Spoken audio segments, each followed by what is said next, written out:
Mesdames et messieurs, chers auditeurs, bonjour. Bienvenue sur HEC TV pour la revue de presse économique africaine du 1er au 5 février 2016. D'abord, au Sénégal, l'Institut sénégalais de la recherche agricole a lancé, mardi à Dakar, un projet de production en masse de poissons mâles de l'espèce des tilapias pour les acteurs de la filière piscicole.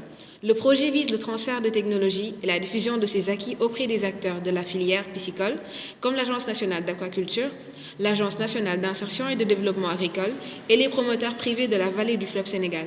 Ensuite, en Mauritanie, le Fonds arabe pour le développement économique et social FADES a accordé à la Mauritanie un prêt de 30 millions de dinars koweïtiens, soit 98 millions de dollars américains, pour contribuer au financement du projet de renforcement de l'interconnexion électrique entre elle et le Sénégal. Au Burkina, les établissements bancaires et financiers du Burkina Faso se disent disposés à accompagner le gouvernement dans la mise en place d'un cadre tripartite qui va poser les jalons de l'utilisation du solaire photovoltaïque dans le système d'exploitation énergétique du pays. Au Maroc, Mohamed VI, roi du Maroc, a inauguré le complexe de Nour, considéré comme la plus grande centrale solaire du monde.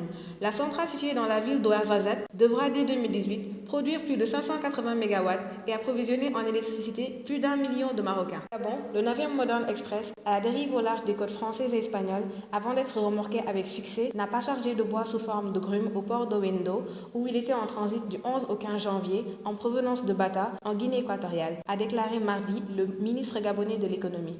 Toujours au Gabon, afin de lutter contre le chômage, le Salon des jeunes entrepreneurs, qui a ouvert ses portes samedi 30 janvier, a fourni les rudiments et outils pour créer une entreprise et trouver des marchés à travers la présentation des programmes du gouvernement qui permettent aux jeunes de pouvoir adhérer aux différents programmes et accéder au marché public. Et pour terminer, à Libreville, la banque chinoise Exim Bank a accordé un prêt de 60 milliards de francs CFA au gouvernement gabonais pour la construction de 3 centres de formation professionnelle, a annoncé mercredi dans un communiqué le ministre gabonais de la formation professionnelle et de l'insertion des jeunes. Et enfin, en République démocratique du Congo, le Premier ministre a défendu son bilan mardi 2 février après l'annonce du gouvernement d'une baisse des recettes d'1,3 milliard de dollars pour 2016. Pour Augustin Matata Ponyo, malgré la baisse des cours de matières premières, le Congo est parvenu à maintenir les principaux indicateurs macroéconomiques en 2015. C'était tout pour la revue de presse de cette semaine. Ce numéro vous a été présenté par Marie-Noël Wari et Neymaram Didjou. Nous vous donnons rendez-vous la semaine prochaine pour de nouvelles actualités. D'ici là, portez-vous bien.